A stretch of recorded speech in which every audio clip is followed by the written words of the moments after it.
Wollen wir mal irgendwie einen anderen Einstieg machen oder wollen wir genauso machen wie immer? Wie könnten wir das anders machen? Einfach anfangen zu reden oder so. Das machen ja viele Podcasts, dass man einfach so ein Thema einsteigt. Aber Können wir gerne, machen wir das diesmal? Okay. Dann überraschen wir die Leute mal. Genau, und dann schauen wir mal, was für Kommentare dann so kommen. Did you get that? I'm so confused. Also ich verstehe nur Bahnhof. You only understand train station? It's all Greek to me. Understanding Train Station. Living Between Cultures with Josh and Phelan.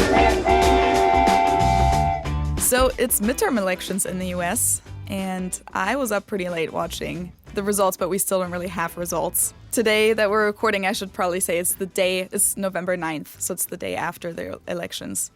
Yeah, I was going to say, I mean, I guess technically we're still waiting on the results, so it's still a thing. But no, I mean, here in the US, my brain is completely all over the place right now. Here in Germany, I haven't been following it that much. It's a little bit more difficult with the time difference to stay up to date, and then with work, but I just was watching some ABC News about it earlier today to try to stay informed. But yeah, I guess there's a lot going on, and it seems like it's not quite what everyone was expecting.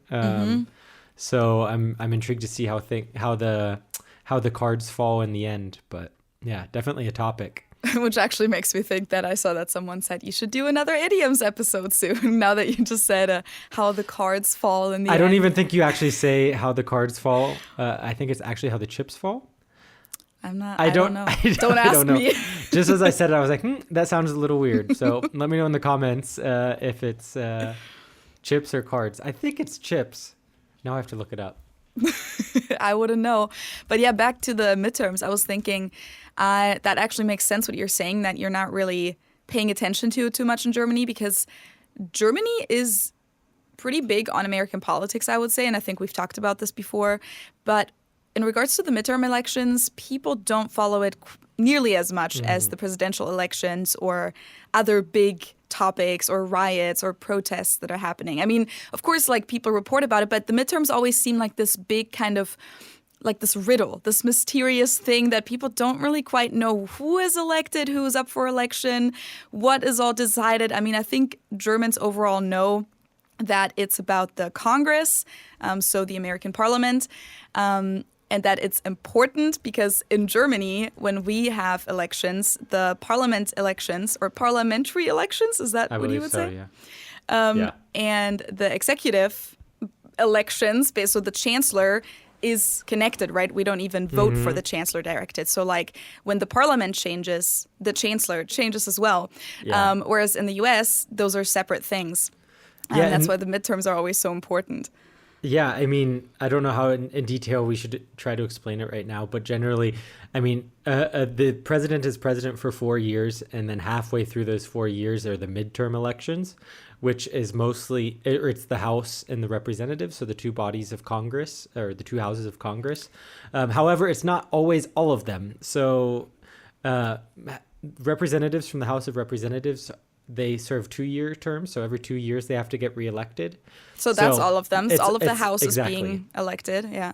And then in the Senate, they serve 6-year terms. So not all of the senators are up for reelection, but a lot of them are. So I believe it's about like a third of them. So that still like is a big change because one party could take over the Senate. And from what it looks like right now, the Republicans are taking over the House, where the Democrats were dominant before. So things are changing. And then if the president has a different political party than the majority of the Congress, it makes it really hard for anyone really to make decisions, for the president to make any decisions. So that's always like this thing where we're kind of confused in Germany, like, how does this system make sense in the US? Like, of course, there's a lot of thought behind it when it was first established, but this term like of the lame duck, I think I've seen that on German media as well, that people talked about that, where it basically, if that were to happen, that both of the chambers go to the Republicans now and Biden is a Democrat, he would really be restricted in his governing in the next 2 years. Yeah, it would be very, very difficult for him to pass anything in his agenda if he didn't have I mean, it's difficult if one of the houses of Congress aren't of the same party, but it's nearly impossible, especially nowadays with politics being so divided, to get anything done if you are a lame duck. Yeah. Which is funny, actually, that you brought that up, because at work recently, one of our managers quit, and he said, "But don't worry, guys, I'm not a lame duck." And he said this in German. I mean, he said he used The lahme Ente. no, but he said lame duck. Oh, okay. Yeah, he said it all in German and then lame duck in English. But Okay. it's Interesting. So it was either he's just a aficionado when it comes to idioms or American politics, which is funny because I know he listens to this podcast, so I'm sure he'll tell me in the future. But Lahme Ente is actually also a term in German. Oh, yeah? I'm pretty sure.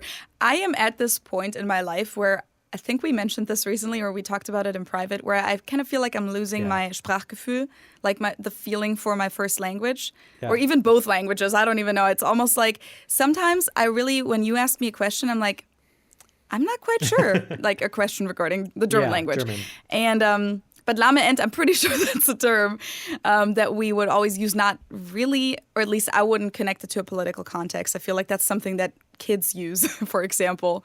Like, du bist so eine lahme Ente. Like, you're just slow. Okay. No, we wouldn't use it in that context ever.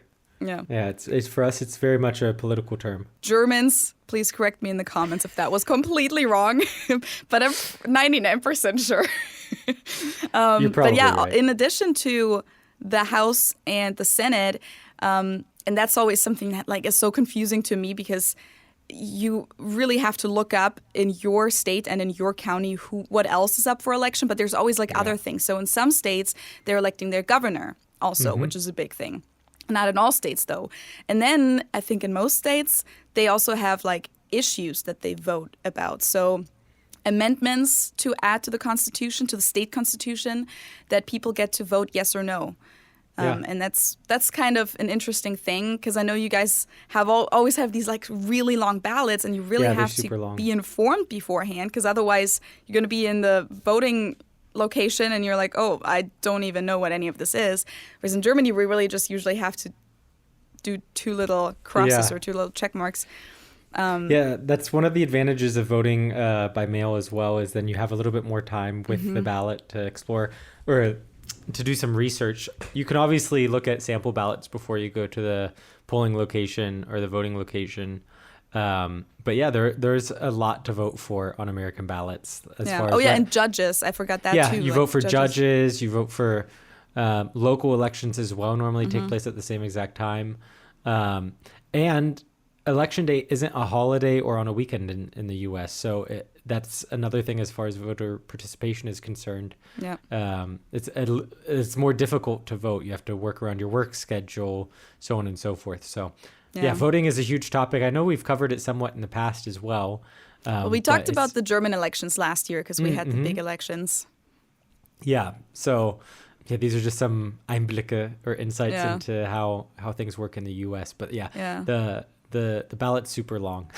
Some of the issues is what I guess it's called officially that were voted about. What's the preposition to use here? Voted on. Thank you. You're welcome. For example, abortion laws in a lot of states, like some states try to establish amendments to restrict abortion access. Other states try to establish amendments to ensure abortion access. Another topic was legalizing marijuana. So just like a few topics that you saw in different states taking place at the same time. And then, of course, different states had different turnouts in the end. No, it's interesting, like, I used to be super into American politics, and I still enjoy like staying informed, but I can tell that you are much more informed than I am right now at the moment. Which well, I mean, I do live here, so it does affect me a little bit more right now, probably, than it does affect you. We were just having a discussion in the office before I left today, because I work with some people who aren't German citizens either. They're European citizens, so it's easier for them to live in Germany. But we were having the discussion of if we should be allowed to vote in our home countries. There was a Turkish guy there that we were talking to, and how the Turkish diaspora are allowed to vote. And I was talking with some Croatians as well, and they're allowed to vote, but they were like, well, we don't really know if we feel like we should be allowed to vote, because we're not directly affected by by the decisions that the government makes. I was for voting on certain aspects of things because as someone living outside of your country, I think it's important for you to have a voice in especially the international politics Außenpolitik. How do we say that in English? Foreign affairs. Yes. Have a say in foreign affairs, because if something were to happen to me here while I'm abroad and not in the US, it's the United States government that has to take care of me or help me. Yeah. So I think that's important, and I won an argument in that with that argument. But it's interesting when you live abroad, the different perspectives that you get from different people. One thing that Ohio actually is getting rid of now, because it was one of those issues that they voted on, was if non-citizens are allowed to vote in local elections, because that was a thing in Ohio. I never did it. It was? I had been told that before in the past, but like I didn't even know how to register to vote, I guess, for local elections. I never really felt connected to that. I mean, if anything, I would have probably wanted to vote in federal elections. Local is, of course, super important, but I never did it. I missed my opportunity, I guess. And so now they, I guess, are getting rid of it anyways. So now it's going to be mandatory to be a citizen to vote, which is actually something that I never even was aware of before I moved here and before people told me about it, that it's possible at all to vote when you're not a citizen. I know in Germany it's possible to vote if you're not a citizen. Not what exactly? Yeah, but not for federal elections. Mm-hmm. It's all. How do you say in German? Kommunalwahl? No. Yeah. What? Yeah.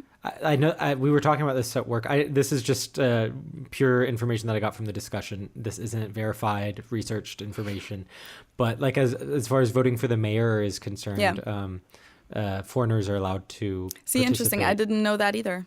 Yeah, but I to be honest, I don't think that's a bad thing, especially if you have a permanent residency there, or even a short-term residency. If your main residency is in an area, I think it's good to be able to have some input. As far as federal elections are concerned, or even state elections, I don't necessarily think. I think that's a little bit more difficult. But for those things that truly affect you on such a local level, I think you should be allowed to have a say in it. But that's just my personal opinion. Yeah, I don't really have a strong opinion on it. I agree. If that's a thing for me. Like, I live here. I told people on my Viele from Germany Instagram and like YouTube, I posted something about like, hey, please go vote. And then there were a lot of people who really liked that I said that I just said voting is really important. Like, make sure that you know it's a privilege, and it's important that you take advantage of that privilege.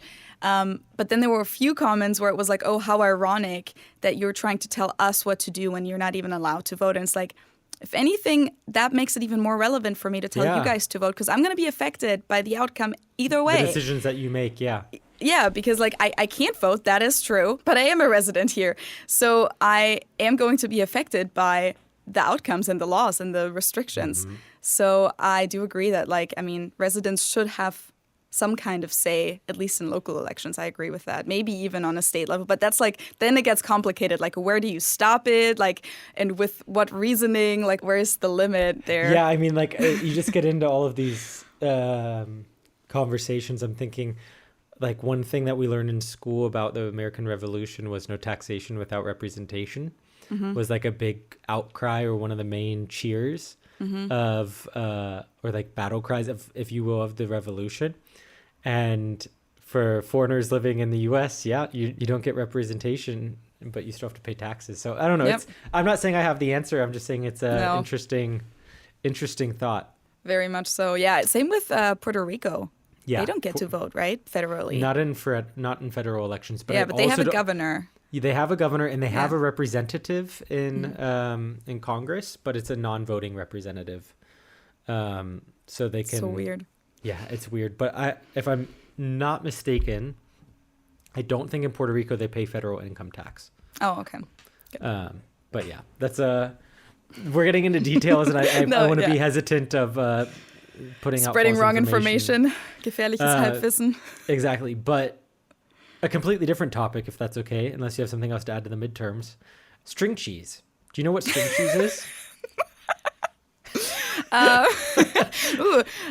Is string cheese the stuff that comes out of a can, or is it just the thing that is like in a plastic thing and you can pull it apart? Yes. Or is it neither? No, it's the second one. Okay. So I go into the office today, and I work at an American company, and my coworkers said to me, Josh, there's they knew an American was working here. There's something in the fridge for you. And I was like, okay, what does that even mean? They say, go look. And I just look in there, and then they like yell while I'm in the kitchen. Look at this, look at the cheese. And it was string cheese, which I guess is not a thing here in Germany. I didn't realize that, but it makes sense. So for those of you who don't know what it is, it's basically like I don't even know how you would describe it, like a plastic artificial cheese. No, I'm just kidding. To Germans, it looks so weird. But like for me, I would call it like a little log of cheese. I don't know, like a cylinder. I don't know. Yes, so eine Stange, so eine lange. Yeah, exactly. And you peel it, and you peel the cheese off, and they were watching me eat it because I wanted to try to see how authentic it was. It was pretty authentic. But I open it up and I just start peeling it. And one of them who's lived in the U.S., he did an exchange year there and has lived in the U.S. for a bit. He's like, only Americans know how to eat this cheese. No German would go and grab a cheese stick and start peeling it like you just did. He's like, that's proof that you were an American, because we would just bite right into it. And that is one of the biggest sins, I feel like, when it comes to string cheese. Sorry, I'm going on a rant right now, but I just thought it was a very funny conversation. Because I guess that's just something that we grow up with knowing that you have to peel off. How do you say it in German? The Strähne? No. Strang vielleicht? Ja, Strähne gibt's schon auch das Wort. Das würde ich eher für Haare benutzen oder für. Yeah, like strands. Yeah. Basically, you're pulling off strands. Yeah, of so ein cheese. Strang. Yeah. Yeah. But yeah, it just was funny that they were so excited that we had string cheese in the office. And then I work with someone who's like, she's half American and lived in the US like in high school. And she saw it there and came up to me too. I was like, Josh, they have string cheese. See, for me, like, I think I've had that maybe once. That's like not something that I would go to the store and buy, but maybe that's just because I haven't been Americanized enough. But I would maybe kind of compare that to like Baby Bell cheese. Like, it's kind of like an unnecessary, like, twist on cheese. Like it seems pretty artificial because cheese doesn't just do this. It doesn't form those strands itself, right? That's like manufactured like that. So I don't know. I've just like never thought of it as like, you know, a quality product or anything. I've always just thought of it as something that American kids grow up with. They think it's fun, and that's it. It's something that's what I told them is like, this is childhood for me. These were always in my lunchbox or like as a snack. And one of them tried it and thought it was one of the most disgusting things she's ever had. Really? Yeah. But oh well, I honestly don't remember exactly what it tasted like. I just know that in my head, string cheese always has this association with like artificial, like unhealthy. Yeah, but that's the same thing. Is Baby Bell a thing in the US? Mm-hmm. Yeah. Okay. Baby Bell. Because like that's what I would think of in Germany. I know some kids always had that in their lunchbox, and then it's like fun to peel that, and you can play with the peel with the wax. Yeah, like I said, I digress, but I just thought it was a funny story kind of out of everyday life today, which I think is kind of gonna be generally the theme of this week's episode. We just want to answer your guys' questions. We posted on Instagram and kind of went through some of the YouTube comments and pulled some questions that you guys had for us. And we're just gonna time for answer. Another Q&A episode. Before we get into the questions, actually, I just wanted to make like a little service announcement. We don't have a sponsor this week, as you might have already noticed, but we are playing around with the ad feature on Spotify. So I believe it's just on Spotify. So like if you have like an interruption in the episode and there's just an ad playing, just so you know, that's what that is. We just want to see how it works exactly, if that's something we would want to use in the future. If you guys hate it, that's okay. You can give us feedback on YouTube or on Instagram or via email. Feel free to do so. But just wanted to let you know what's happening with the ads this episode. Thanks for updating everyone. With that, I say we should just go ahead and jump into the questions. So starting with the first question, Feli, what type of music do you like? Oh gosh, haven't we answered that before? Have we? I don't know. I feel like I've answered that question a lot because for some reason people always want to know that. Yeah. Okay, personally, it's really hard to say. I like everything that's not electro, like super hardcore, like techno or house music, or dubstep. That's not my thing. I like kind of everything that has instruments, so like real music. but that's also groovy. So that's such a controversial thing to say. Real music. So like, yeah, that's what I mean. Like, though. I don't like super just like electronic everything, like just an electronic beat. Even though I do like hip hop also, which sometimes I guess has that, but I always like the hip hop songs more where they have like a guitar riff or something in it, if that makes sense. So it's kind of hard to like pinpoint my genres, but I would probably say like pop, but there's a lot of pop I don't like. I don't like the 1975, for example. I'm not the biggest fan of Taylor Swift. Like, I acknowledge that she makes good music, but it's not my type of music. Taylor Swift is coming to Cincinnati, by the way, if you didn't know. I did know that because it's like, I think she's running a lot of social media ads and it's kind of popping up everywhere. But yeah, so that's, for example, like not my favorite stuff, but everything that's like singer-songwriter, indie rock pop, rock punk, R&B, hip hop, that would be like my general genre. And I do listen to a lot of German music also. So like German hip hop, if you want to call it, even though German hip hop, the stuff that I listen to at least mostly is actually pop, but it's just like the vocals are just slightly different. Yeah. Like thinking of like Rin or Apache or Nina Chuba or stuff like that. That's like the stuff that I like. I don't really listen to like German gangster rap or anything like that. Yeah, I think that answers it. I know that was a long answer, but it's complicated. I was going to say my answer won't be quite as long. I would agree. For me, I like the German stuff as well. Like I think of An in my Kantereit. Yeah, or, I love that. Yeah. I am actually going to a Kraftklub concert here in Munich. Awesome. But that's not like, I would say generally what I listen to most of the time.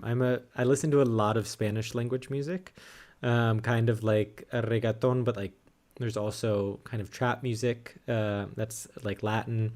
Bad Bunny is one of my favorite artists. I'm trying to think what else I listen to. I like Rosalia, not her newest album quite as much. And I just listen to a lot of pop. I'd say mostly pop music. What I really enjoy doing is going and listening to like the top 50 or top 100 on Spotify from various countries. So I'll do that with Mexico, with Spain. I also enjoy listening to French language music as well. So, oh, yeah. Not like necessarily French. It's funny that there are a lot of French language artists that the French like to claim as their own, but they're actually Belgian. So like Stromae. Yeah. I'm a big fan of Angèle. I'm trying to think if there's anyone else that's French that I like. I am not like super into techno-y or like electronic music. I enjoy it. I don't have anything against it. It's just not what I listen to at first. But there are some DJs. There's Polo et Pan, or Bon, or however you pronounce it in French. It's Polo and Pan. I enjoy listening to them. Kind of just eclectic. There's not much music that I don't like listening to. I like a lot of American R&B and rap as well, and like hip hop, but those aren't necessarily my go-tos. I listen to a lot of Spanish language music. Yeah, I can confirm that. Like because whenever we were on vacation together, that's all you would play on the car. It's true. Yeah. Like J Balvin. Yeah, I could go on and on. You said your answer was going to be shorter, but yeah, it wasn't. For me, it's really hard to give you artists because I feel like maybe some people would be interested, especially in German artists, because there are so many. I really like German women also, like singer-songwriter women, like Lea, for example, or Luna. They have kind of similar names. Those are two that come to mind right now. But there's a lot in that genre that I listen to. I like Machine Gun Kelly, for example. Yeah. One of my favorite artists of all times is Jason Mraz, who I don't really like his more recent music because it's kind of gotten a little bit soft, but his albums from like the mid-2000s, they're like super funky, groovy, and I've seen him live a few times and he's absolutely genius and amazing. So that's kind of the kind of music that I really, really like. Yeah. Someone asked, how does Josh like sales and his new company, new in quotation marks, because it says, I know it's been quite a while. Yeah, I've almost been there. I'm coming up on a year now. Sales, it's interesting. I enjoy sales. I enjoy customer conversations. It's a little difficult because it's a lot of cold calling, my current position, and as far as business development and finding new customers. Kaltakquise, right, in German? Yeah. One thing, though, that I think I've noticed for myself or discovered for myself is, although I speak really good German, it's not something that I want to do in like Kaltakquise or cold calling in German, or even really too many customer conversations in German is not necessarily something I enjoy doing. I'm a perfectionist, and I don't feel like I can bring my best self to customer conversations all the time when it's in German. We did some internal pitch competitions recently, and we had the opportunity to do it in English versus German. And I did it in English, and I was like, wow, this is so much easier in English, and I'm so much better at this in English than I am in German. Like, I'm not bad in German. I'm a good performer I do a good job. But for me, it's just so much easier because I don't stumble on the language. It's more about the content, and I'm not self-conscious about my English. I'm self-conscious about my German though. So I think when it comes to work and sales, the sales activities themselves, I don't dislike, and I think I'm good at them and can do it. But I think when it comes to doing it in German, I can do it and I'm not bad at it. It's just not as fulfilling. It just feels like it's another step that's more difficult. So I'm super thankful that I have the opportunity to do a lot in English, and I'm actually going to be changing positions here soon away from customer facing into a more strategic role where I'll be working mostly in English. Yeah. So I'm excited about that. But yeah. Sales, it's fun. I think what's difficult is there are peaks and there are valleys, and it's a lot of peaks and a lot of valleys, and I'm someone who likes stability more, so I'm looking forward to having a little bit more stability and not having to deal with the peaks and valleys quite as much. Mm-hmm. I have one question. Do you think it's mainly just a language barrier, or do you think it's cultural too? That, like, what we always talk about with the different personalities and everything, because even I feel like I could sell something better in English, even though it's not my native language. That's a good question. I think it's a little bit more difficult because I don't talk to American customers. True. All of my accounts are German, so you would still I don't kind have of a have to comply with the German culture, even if you were to speak English with them. Yeah, I mean, in a way. Yes and no. I try to be as American as I can when I call people in Germany. Yeah. I always ask people how they're doing as one of my first questions, just to open up the conversation. And sometimes are people surprised by that? Because, like, if I were sitting in a German office and I got a call and someone would ask me how I'm doing, I'd be like, gut, wieso? Yes, exactly. And that's kind of my strategy too, is because I don't think I necessarily have the language skills to have the upper hand in the conversation. I feel like through asking that question, it kind of throws them off a little and then gives me a chance to win them over with my sympathische Art und Weise. With your likable, how would you translate that? With my likable self, I don't know. Yeah. Way of doing things. I don't know. That's just my approach. At least that's what I tell myself. Yeah. Okay, cool. That was very interesting, actually. And yeah, I mean, I already knew that you're switching positions, but now everyone knows that, and it's a really cool step. And like I said, I think probably a lot of it is my own self-perception. Like when I talk to sales leaders here after doing stuff in German, they're like, your German is so good. Like, I don't know why you keep saying that, but it's definitely my self-perception. And I think you can relate to that as well, is like, even if it doesn't come off as you struggling isn't even the right word. It just is. It's just different. I don't know how to explain it. Yeah. I mean, I can definitely relate to it in terms of doing unexpected phone calls where I will be asked questions that I can't anticipate. I don't know what's going to happen because it's a phone call with an insurance or, something big, adulting, taxes or something, where suddenly words are being thrown in there where you're, especially on the phone, where it's always a little bit more difficult to understand, where you're suddenly like, wait, hold on. What are we talking about right now? Where do I categorize this word? Can I guess the meaning out of context? Or you're just like, the word, but you didn't know it was used in this context. Stuff like that is definitely always a little bit intimidating. And then in those situations, it's also difficult to describe what you're trying to say, like filing an insurance claim or something like that. I had to do that for a roof for the homeowner's insurance. And there were definitely a lot of questions where I was like, hold on, can you repeat that? And the other person usually, like most of the American sales reps or like insurance people are pretty friendly and understanding and everything. But I'll still like hang up and I'll be like, whew, that was challenging. Yeah. And then imagine having to try to convince someone to Yeah. want to continue to talk to you. Yeah. But no, like I said, all in all, I think it's a lot of my self-perception as opposed to actual facts. But yeah. That's how I feel about sales at the moment. Who knows? The future may change that, but right now that's how I feel. No, this is a good question for you.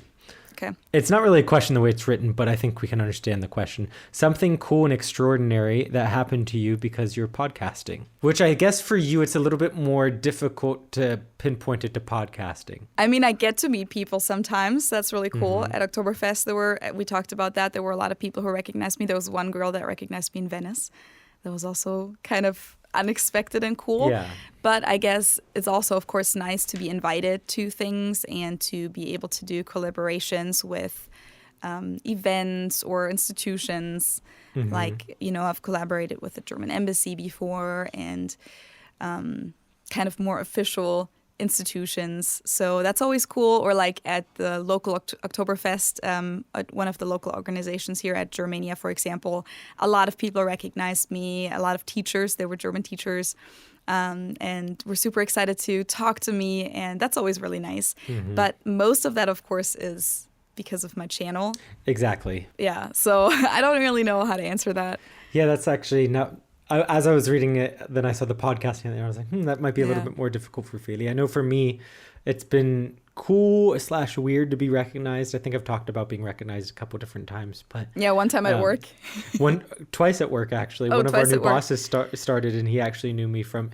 See, that's the thing. I don't know if he knew me from the podcast or from the times I'd been on your channel, but either way, yeah, I would say that's probably the coolest part of it. I don't think... Yeah, I mean, we're still a relatively small podcast, so it's not like there's really like these crazy things that happen with us, but it's something that we enjoy doing, and it's cool when you get those little moments where like, oh, people actually do listen to it. I think one thing that I and this isn't a plug for our Patreon, but one thing that I think is really cool is getting to have our once a month chat with our listeners and build a little community with them. And like, they're from all over. We had someone from Australia. We had we have Germans, we have Americans. It's a fun little group. And that's something that I didn't necessarily expect when I started or when we started this, was getting to have those cool chats with them. Yeah. I also would just say like a cool part of podcasting is getting to have our guests on the podcast and have these like deep conversations, even sometimes with people that we already knew beforehand, that were friends or roommates or coworkers. And then you suddenly talk about things that you never really talked about in like your private life, because it's like kind of a deep topic and deep question. So, I mean, that's definitely something that I really appreciate. Okay, next question. Yes. You ready? Will you watch the Soccer World Cup? Yine. I mean, like, I don't think I'm going to watch a ton of it. I think part of it, with it being in Qatar, I don't know, there isn't necessarily as much of a cultural connection for me, I guess, compared to where it's been in the past. I don't know. I just don't have a ton of connections with Qatar, so I think it's that plays into it. It's also during the winter, which I think that probably plays more into it than it being in Qatar. That it's just, I mean, it's cold outside, and that's weird to be like, you're used to at least we in, I guess, the Northern Hemisphere are used to the World Cup being in the summer and being able to go outside and watch games at bars or at public viewing areas. And that's not going to be the case this time. But I'm sure when Germany's playing, I'll watch. And with my friends, if France, for example, is playing, I'm sure I'll watch too. But I don't I'm not like, oh my gosh, I can't wait for the World Cup this year. I don't know. How do you feel? I mean, for those of you guys listening who aren't really aware of this is a pretty controversial topic in Germany for sure. I haven't really heard a lot of Americans discuss it a lot, but at least in Germany and other European countries, it's something that's being discussed a lot, and a lot of people basically say that you're supposed to boycott it and not watch it at all, even if you're interested in soccer, because of the conditions in Qatar and the way that they got the World Cup location. There was, some bunch shady of corruption business. and money, and it's not really a country that is ideal to host a World Cup. That's also why they had to move it to the winter, because it's like in the desert, and there's just a lot of controversial issues there. They believe that being homosexual is a mental illness and all these kinds of just human rights issues. So on that regard, I think I would probably be more team boycotted, but at the same time, I am not a big sports person anyways. Yeah. So to me, it's kind of like easy to say because like I wasn't really going to watch it anyways. And I usually did watch the World Cup back when I lived in Germany because like it's a huge thing there in the summer usually. As you say, like you go to public viewings and you like watch it with your family and friends. And that is like the one thing of sports that I would usually watch, and I would usually watch every single Germany game. Yeah. But this year, it just doesn't seem like a regular World Cup, as you said. Yeah. It just seems like a different kind of event. So I'm not even sad about not being home or missing it. Yeah. So I'm not going to watch it. Well, there you have it. Yeah. And the thing is, like, I'm not that interested in soccer. Exactly. And just, like, being here by myself, I'm not really going to be, too involved in how Germany is doing, I think. I'm sure I'm going to still hear about it because I'm sure Germans are still going to care, and I'm sure it's going to be all over social media and everything. But I do believe that it's definitely less people who are going to watch it closely this year than usually. That seems to be the vibe that I've been getting as well. Yeah, there's not this like hype for it. A lot of people, even in Germany, didn't even really know that it was happening this winter because like it just hasn't been this big event that everyone was waiting for. So moving on to the next question. Have you ever met celebrities? Do you want to answer first? I mean, I have one story I can tell about or talk about. Do you know which one I'm going to tell? No. Oh, yeah. It took me a second. Did it take place in Chicago? Yes. Okay, yeah. Yeah, so this was back when I was in college, I guess. There were some European exchange students at my university, and we decided to do a weekend trip. I was friends with them. Do a weekend trip to Chicago, and we were on one of the beaches. I forget which beach it was, but we were walking along the beach, and a guy drives past us on his bike with like a hat on and a backpack and everything, and I was like, oh, wait, like, I think I know who that is. And I told my friends, like, I think that was Bastian Schweinsteiger. And they're like, no way, you couldn't tell. Like, he drove past us on his bike. How is that Bastian Schweinsteiger? And I knew that Bastian was playing for Chicago Fire at the time, so it would make sense that he was in Chicago. Mm-hmm. So then one of them just yelled, Bastian! And then he, like, turns around and waves to us. And, like, he just keeps driving or riding his bike. But of course, we're not going to give up that easily. So we kept walking, and we saw that he had like pulled off to go to the bathroom somewhere. So it's very cringe in hindsight. But we waited for him like outside of the bathroom, and then took a picture with him. And he was super nice about it. I mean, we tried not to take up too much of his time. We just said hi and asked if we could take a picture, and we took a quick picture. And then at the end, it was embarrassing because one of our friends called him Sebastian, which is not his name. Mm-hmm. It's just Bastian. It's just Bastian. It's not the end of the world. I'm sure he's gotten it a lot, but it just was, that was a fun experience. Yeah. Usually he's just referred to as Basti. Yeah, exactly. Yeah. And then other than that, as far as meeting celebrities, Cincinnati has a pretty big tennis tournament that takes place every year. And since I grew up playing tennis and was kind of involved in that world, I got to volunteer at one of the practice facilities for them. So I was like passing out towels and water to them as they needed it. So I got to see a couple people up close that, if you're familiar with the tennis world, I don't know if you would say, but interact with Sam Stosur and who else is there? I don't know. There were quite a few. Mm-hmm. Not necessarily like the big names like Roger Federer or Rafael Nadal. Unfortunately, I got to see them play in person, but not really interact with them. Mm-hmm. But trying to think I don't think I have any other celebrity experiences. What about you, Feli?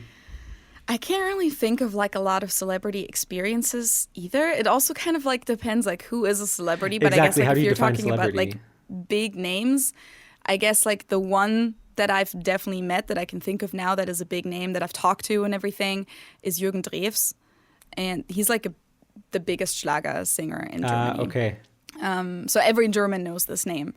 But yeah, other than that, on our flight out of Cincinnati and back to Cincinnati this past trip, Ben and I, when we went to Europe, both times we had celebrities, you could say, on our flights and hanging out around us at the gate. So like on the flight there, So at the Cincinnati airport, there were 2 Cincinnati Reds players Okay. right in front of us in TSA, and then they also ended up on our plane to Chicago. Oh, cool. Which I, of course, didn't know them at all before, Yeah. but Ben was freaking out. And so I do remember the names because we talked about it a lot afterwards, and I looked them up and stuff. Who were and they? it was Joey Votto Oh, okay. and Tyler Stevensons. See, I don't know Tyler Stevenson's, but Joey Votto is definitely a name that I know. Yeah, he talked to me because he was Ah. right in front of me at the little scanner, and he had to go backwards to like grab his bag or something. And Okay. I just said like, "Oh, excuse me." He said, "You're good." So I had a big whole conversation. interaction. Yeah, but I didn't even know who he was. So like, I was going to say I had a similar situation at an airport with another person that if you're in the tennis world, you would probably know. His name is Darren Cahill. He's a commentator. And I was sitting in the airport in Detroit waiting to board my flight to come, I think, to Munich. And he was in the flight as well. And I saw him sitting around. I didn't go up and talk to him because he was eating. And I was like, I don't want to disturb him. But yeah, airports are fun like that. Any other experiences? well, then on the flight back, yeah. when we flew through Toronto on the flight back, so like Munich, Toronto, and then from Toronto to Cincinnati. And on that flight from Toronto to Cincinnati, at the gate, I like kept seeing this girl. I was like, she looks like that one girl from TikTok. Her name's Jax, and she is big on TikTok. She does these videos where she sits down with the kid she babysits, and she basically makes like story songs. Mm-hmm. And then I think she also was on American Idol at some point, and recently she had a huge hit with this song called Victoria's Secret. So Victoria's Secret, I know Victoria's Secret. And girl, you wouldn't believe she's a white man who lives in Ohio, or an old man who lives in Ohio, something like that. And it's been like a really big like song that was in the charts and everything. I looked up her social media, and it just so happened that she had a TV thing in Toronto early that day. So I was like, that is her, and she's wearing the same clothes. And I didn't talk to her though because I was feeling really, really shitty. I was kind of sick on the flight home. Oh, no. It didn't turn out to be COVID, but I had like the worst sore throat, and I was just dead. And our flight had like 2 hours delay, and I was just in that seat. And I just wanted to get home, and I was wearing my mask. And I felt like this is not the right time to like go up to a celebrity or a person. 'Cause I wanted to tell her that I really like her work, and I really like that song and the message and everything that's behind it. Mm-hmm. But because the song is all about like basically why you shouldn't comply with like these made up beauty standards where it's like they're trying to sell skin and bones and big boobs is like one of the lines of the songs. But yeah, that was like two recent encounters that I had, I guess. Maybe another anecdote. We're talking about flying now. I don't think I've talked to you about this yet, but I've booked my flights back for Christmas, or for Cincinnati for Christmas, and they were so expensive going from Munich that I'm actually going to fly from Paris, which I'm really excited about. So I'm going to take a With train the from direct Munich. flight? Yeah, so I'm going to take a train to Paris the day before and then stay with some friends there. And That's then awesome. it's going to be so nice just to wake up. The flight doesn't leave until the afternoon. So I wake up, I just go to the airport, get on the plane, and then I get off the plane and I'm in Cincinnati. That's I cannot awesome. wait. It's gonna Yeah, be so and like nice, immigration hopefully. is going to be super quick in Cincinnati because it's just that one flight that is I international. mean, it's quick for me anyway because I Yeah. have global entry, but True. actually Yeah. Cincinnati doesn't have global entry, so it'll probably be longer for me than I'm used to. Yeah, but it'll just be that one Yeah. plane that's Exactly. coming in. That's really cool. Yes. Here's a question that someone had regarding the episode with Ben where we talked about the traveling and everything. And they wanted to know, may I ask what an average 2-week trip to Europe would run in US dollars? I long to see Germany, the Vatican, and Rome, Greece, Spain, France, but I would die to do a Viking cruise to the northern Scandinavian countries. I would love to see the beautiful landscapes of Norway and Sweden. I'm a man of nature and love the natural beauty of Europe, rather than the man-made wonders of Europe. Well, if you want to see all of that, it's going to be a very expensive trip. Yeah. I don't know. That's hard for me to say. I'm trying to think. Yeah, it really also- depends on like he Your said standards. 2-week. Yeah, 2-week trip. Yeah, it depends on your standards. It depends on the cities you go to and the countries, like heavily on the countries, because there are some countries in Europe that are extremely cheap, like in the eastern part of Europe, for example. And of course, it also depends on all of your activities that you do. Yeah, I mean, there are so many variables, but I think you can have a really nice 2-week trip for like $2,000, I would say, between 2,000 and 2,500, between 2,000 and 300, depending on where. Would you say that's with the flight or without the flight? With the flight, I would say it depends obviously on where you're flying from in the US. If you live in New York, for example, you're going to get probably better flights and cheaper flights to Europe than you would from somewhere in the Midwest, where you're going to have to probably change flights and have a layover. Or even if you're on the West Coast, it's going to be more expensive. So that all plays into it. But also, like, what time of the year you're going. Because as Josh just said, flying on Christmas, especially this year, is like extremely expensive. Crazy. But if you fly off season, for example, so not maybe in August or July, but rather in the fall or like earlier in the spring or something like that, you might get things a lot cheaper, both the flights and the hotels and everything probably. Yeah, and I think if you obviously, depending on where you're going and if it's a country that's known for its cooking, or its cuisine, then you want to eat out a lot. But if you can eat in a couple meals or eat something small for breakfast, or stay at a place where they have a continental breakfast or a complimentary breakfast, and then that way you're not eating out quite as much, there are things that you can do to make it more cost effective. Or don't go on big tours that cost money. Do some research in advance to figure out what's the free stuff that you can do. 100%. I mean, it also depends on how you're traveling, if you're traveling alone, and also, I guess, your age, or at least what you're comfortable with, because like a lot of young Europeans just travel and stay in hostels where they meet other young people, which is super cheap, but also really nice because then you actually meet people that you can continue your travels with. You can take night trains instead of, driving or flying or traveling more expensive. So there's always ways to make it cheaper.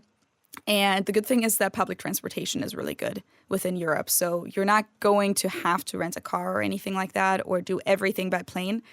But it really just depends on, how comfortable you want to be. Sometimes traveling cheap definitely means having to make a few sacrifices here and there. Yeah. But like I said, if you are willing to make some sacrifices and aren't wanting to stay in 5-star hotels and eat in five-star restaurants every night, I think you can have a good trip for between $2,000 and $3,000. One thing that I kind of noticed, and that might be like a financial difference or also just a difference in regards to Americans not traveling quite as much, is that I feel like a lot of Americans, when they do make it to Europe, they want to stay at these like super central places and super central hotels in a city. So like they don't want to be outside of the city limits and then having to take the bus or anything like that. Like, for example, we both just went to Venice, right? And we both stayed in Venice. Most of my other German friends or families would all stay outside of Venice and then take the bus in to see the city during the day, right? And staying inside of Venice is definitely more expensive. And I do feel like maybe it's because, as I said, Americans feel like they've been waiting their whole lives to finally go to Europe, and then they want to make it worth it. But also maybe it's just the spending habits that are a little bit different here. But it's always possible to go a little bit cheaper than what you think. If that's what you're looking for. If you're looking to save money, stay a little bit outside and you'll be able to take a bus or a train or something inside the city or to the place that you want to go. Exactly. Okay, I have a question that is a little bit older, but I think it's very interesting. And I'm not 100% sure if we've answered this before. I hope we haven't answered it before. I don't really remember talking about it. But the question is, I do have a question to both of you about your non-native language skills. Do you fully comprehend social criticism, irony, and sarcasm and the humor behind it in TV shows? In parentheses, I only know German formats like Heute Show and Die Anstalt, both being aired on ZDF. I'm not familiar with Satire and cabaret being popular in the US, but I may be mistaken. I haven't been to the US for a couple of years. That's a really interesting question because like the whole humor topic is definitely something that I know people are interested in, and a lot of people just assume that Germans don't have any humor and aren't funny and don't understand humor. So what's your answer to that? I mean, they're not funny and they don't have any humor at all. Okay, cool. No, I mean, I would say I understand. I went to a comedy show recently. I think I talked about it actually, maybe in the podcast or maybe it was in the Hangout. And I understood probably, I'd say 98, 99%. Even when there was satire and irony that was used a lot, and sarcasm. I think I think I pick up on pretty much all of that. Of course, sometimes you're in situations where like, okay, did this person actually mean this as an ironic statement, or was that truly what they were saying? But no, I feel like I feel very confident in being able to understand that in German.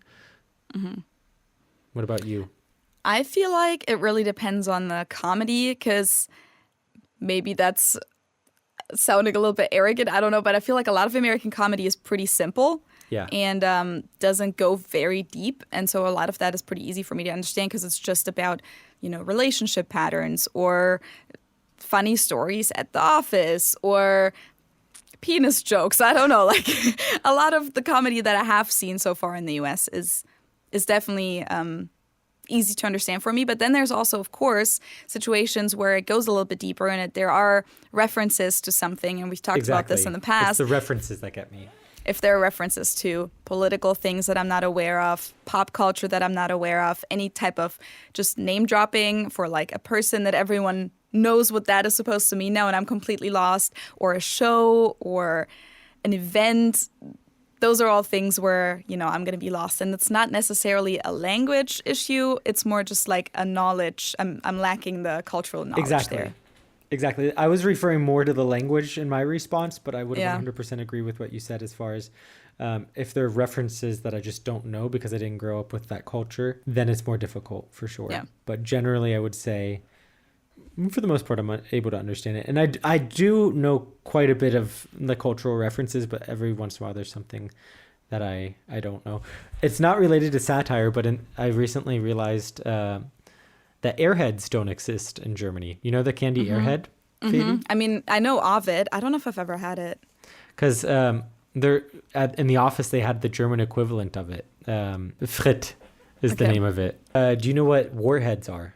No. It's a really, really sweet candy. We have these at work too. I don't know why we have so much candy at work. But it's a really, really sour candy that it's like a small little round thing. Okay. And there was a German version of it too that they got me. Okay. You don't know warheads? I definitely know that there's like the super sour stuff that's like people do it as a challenge. Is that what it is? Or I don't know. think so. I don't know, Josh. I'm not big on candy except for chocolate and cookies. Okay. I mean, neither am I. These are all things just from my childhood. Yeah. But I think that's a good example of how like the things that people don't think about necessarily being like so identified with their culture that you just take for granted as something that everyone knows. Right. And then you're in a situation where everyone knows something and you have no clue what they're talking about. Yeah. That's when it's like, okay, actually, I do have a big lack of knowledge in some areas. Feli, do you plan on pursuing U.S. citizenship? Maybe. I don't really have like a set plan for that. I would have to wait a little bit longer. I think, that's the thing. I don't even know the exact details, but I want to say it's 5 years after you get your green card that you have to have lived here permanently. And then I think is when you can first apply for American citizenship. But then I would never give up my German citizenship. So I would have to address the German embassy first and the German government and ask for my Beibehaltungsgenehmigung, so like asking that I'm getting an exception and allowed dual citizenship. So that's all like something that I haven't really thought about or dealt with. That's something that future Feli is going to decide on, and I wouldn't mind having dual citizenship. Like I feel like there's only perks with that. So if, time comes and that is an option for me, I would probably do it. As long as I can keep my German citizenship. I would never give up my German citizenship. So Makes sense. I mean, the only negative I feel like is if you were to leave the U.S. again, you would always have to fill out a U.S. tax return. But other than that, it's really not that bad. True. Yeah. Interesting. But I haven't really like sat down and thought about it or because like Ben and I have mentioned before that we're probably trying to move to Germany at some point, and that would maybe interfere with that plan of like being here consistently. And that's just not really something where I'm like, okay, I have to be here for 5 years at a time to make sure that I can get that citizenship. It's not really something that like that's top priority for me. Yeah, it's not necessarily important. It would be a nice to have if it works out that way, but it's not. Yeah.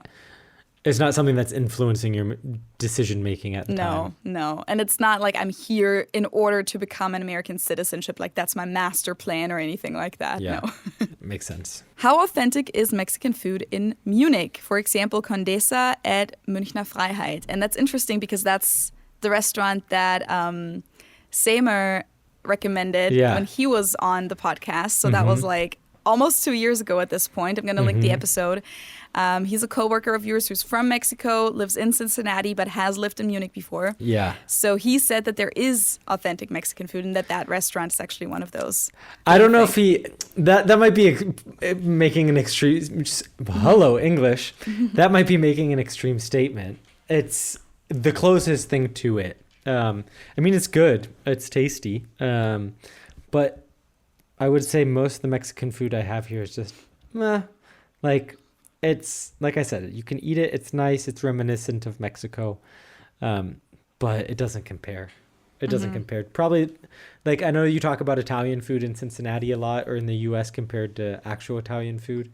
It's probably very similar. It evokes feelings of Mexico, especially Condesa, because they have I think it's Mexican owned, and they have quite a few Mexicans that work there as well. So like, there's a vested interest in trying to make it more Mexican, I would say. There are a couple other places too that I've heard of that I haven't been to yet in Munich that I hear are relatively authentic. This is being said by Germans who have lived in Mexico, done exchange semesters in Mexico, so on and so forth. Like, I know there's a place near Izatua where apparently they have really good chilaquiles, which I need to go try.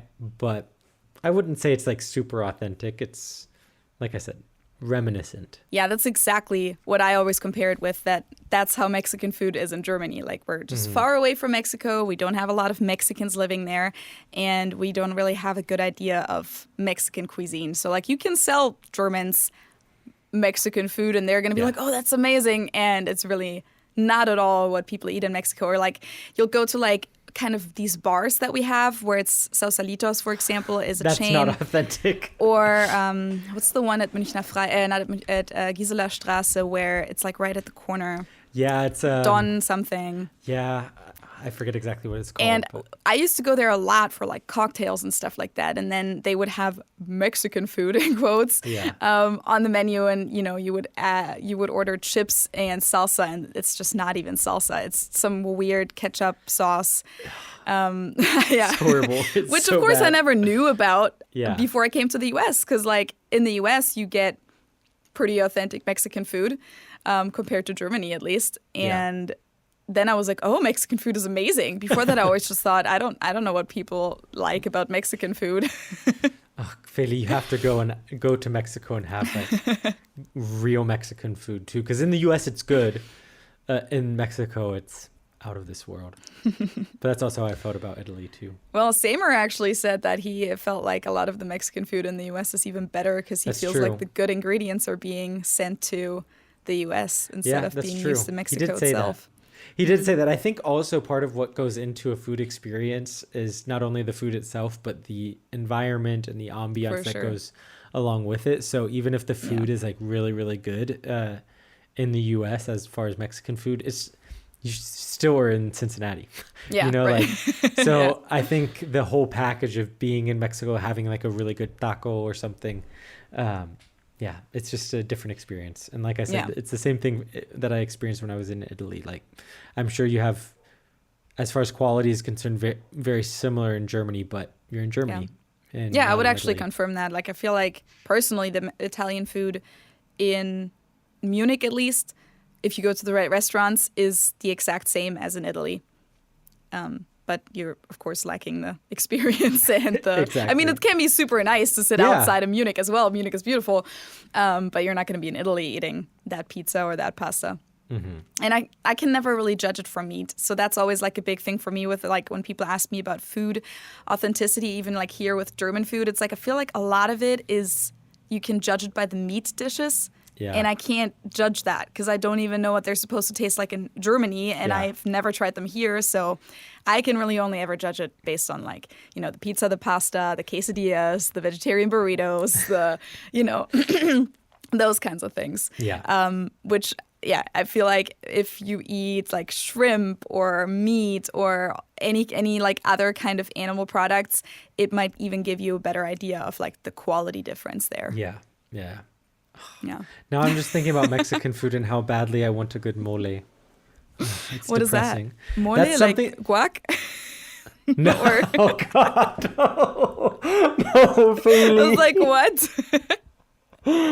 Oh no, like mole. It's a type of sauce, which has a whole bunch of ingredients in it. It's a very, very complex dish, which I think, at least in Ohio, it's difficult to get a good mole. Probably in the South, it's easier, and then in Mexico, it's just delicious. So our second to last question that we're going to answer is regarding bureaucracy. And the question is, what is more difficult or which is more simple? A tax return, filling out a tax return in Germany or in the US? And I haven't filled out, I asked, you're answering the question. I mean, you were about to say that you haven't filled one out in Germany. I think that's Yeah. part of the answer is you don't really have to fill one out in Germany. You can. In a lot of situations, it might be the smarter thing to do to fill one out, even if you don't have to.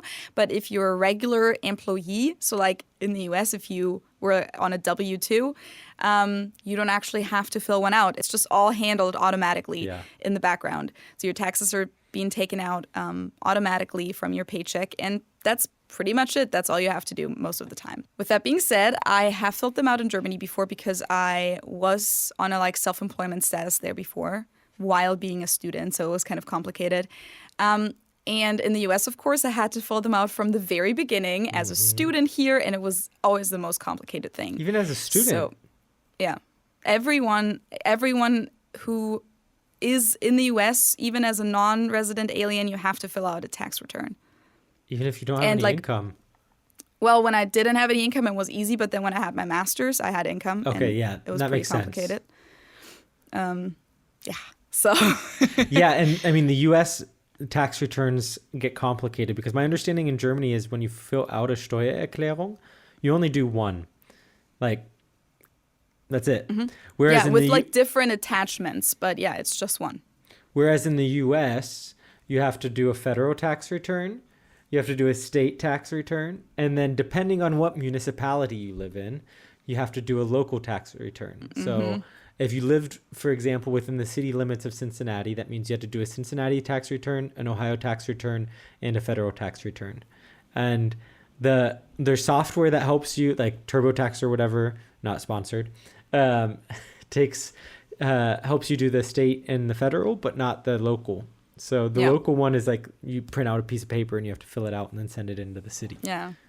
And everyone, as I said, in the US has to fill one out. And that's just like a pretty big difference. And then they really don't make it easy. So there's a lot of people, I mean, I really don't know how true that is, but a lot of people say that this is kind of on purpose in the US, that they created a whole industry where then people need to pay for these services and for accountants because it's impossible for them to really understand how to fill it out correctly, especially if you're in a situation where you don't just have one job and you're not just on one W-2, but maybe you have several jobs and then you have kids and dependents and investments, and it can get pretty complicated with what you have to fill out how.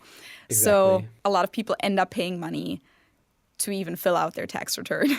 And it just gets so complicated because I remember I worked in one county, but not there were different county taxes that got taken out, and I could get money back because I actually didn't live in that county. I just worked in it. Sometimes what can happen too is if you live on the border between states, you have to sometimes fill out tax returns in both states, depending on which type of agreement there is between the states themselves. Yeah, like in Cincinnati, where you worked in Kentucky, right? Yeah, exactly. Yeah. But there's an agreement between Ohio and Kentucky that you fill out the tax return in the state that you live in.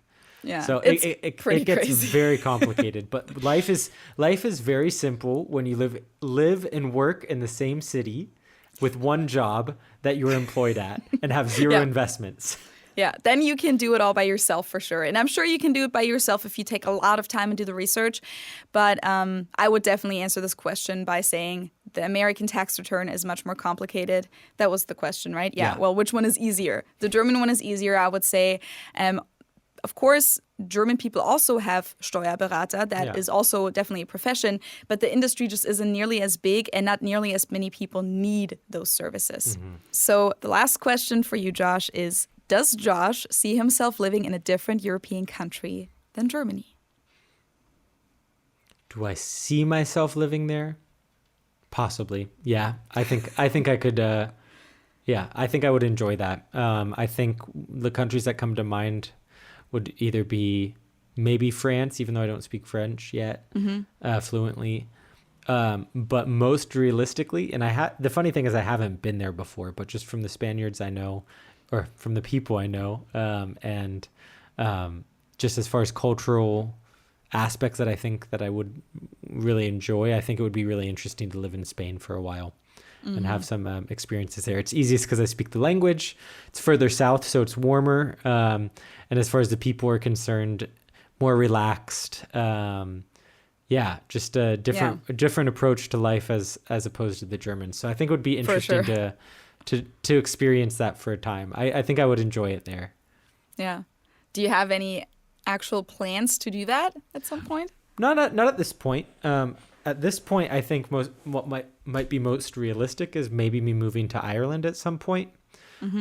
Just because that's, as far as the tech industry that I'm involved in, that's where a lot of companies are based out of for their European headquarters. But it's also a country I haven't visited before. So as far as like my travel plans are concerned, the top of my list is Spain and Ireland, not only because I want to experience both countries, but also to see if I could picture myself living there at some point. Yeah.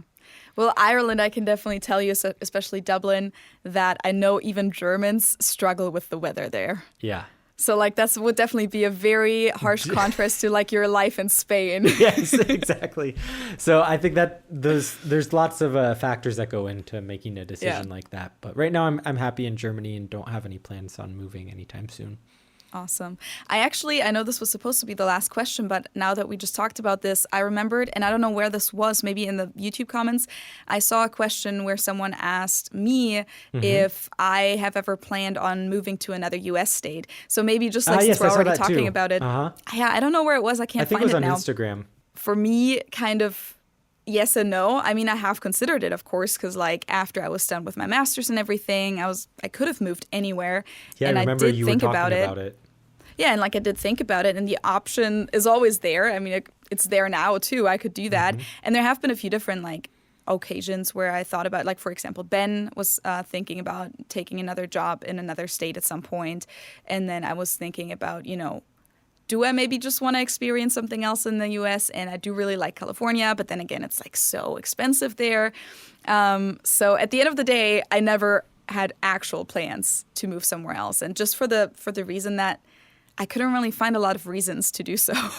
Like, of course, it's cool to live in other places, but I've seen a lot of the US and I still want to see more, but that's kind of enough almost for me. I don't have to move to a place to get an idea of what it's like. And I've just never like had that craving. Like, I really want to live there. And like, I would move to California if it was the same prices as here. Yeah. And just as easy to like, have a house and stuff like that. But that's just not the case. Like if you live in San Diego or LA or San Francisco, it's going to be extremely expensive. And I don't know if that would be worth it for me to then be like in that nicer weather and by the beach or something like that. It would really have to be worth it for me. So do you think that it would be so far away? I was going to say, do you think that moving far away, as far as like moving west, would be...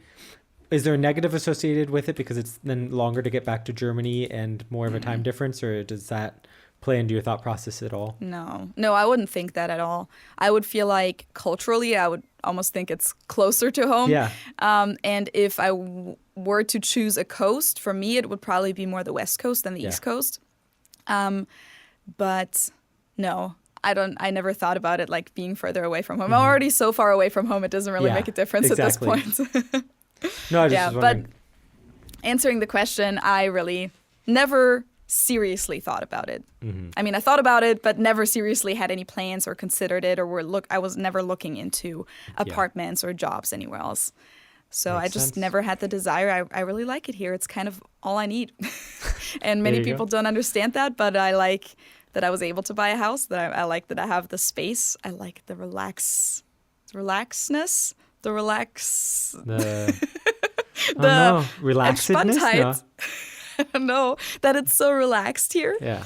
in terms of, you know, just like city vibes and lots of people like that. You just don't have that as much in Cincinnati. So yeah, that's just my answer for that, I think. I think that's a completely legitimate answer. That was our very last question. The question before that was the last question. This is the very last question. And now we're done with our episode. If you guys want to ask us questions too, you can do so now in the YouTube comments, because next time we do this, we usually try to ask you guys on Instagram, but we also always look through the YouTube comments as well. So if you have a question, like just leave it underneath this episode now, and we're going to come back to this episode next time and check if there are any cool and interesting questions that we could talk about. We hope you guys enjoyed it. If you have any comments also on the topics we talked about, feel free to discuss those in the comments as well, or reach out to us on Instagram, via email, as I said, on YouTube, or of course on Patreon, patreon.com/understandingtrainstation, where you can support us and become part of this Patreon community, but you can also message us there. And yeah, I know there were a few topics, like the World Cup, for example, the elections. I'm sure there's some plenty, material to talk I was going to about. say, there's plenty to talk about, both in on the Patreon hangout and also in the comments. Yeah. So let the dogs out, and we'll see what happens.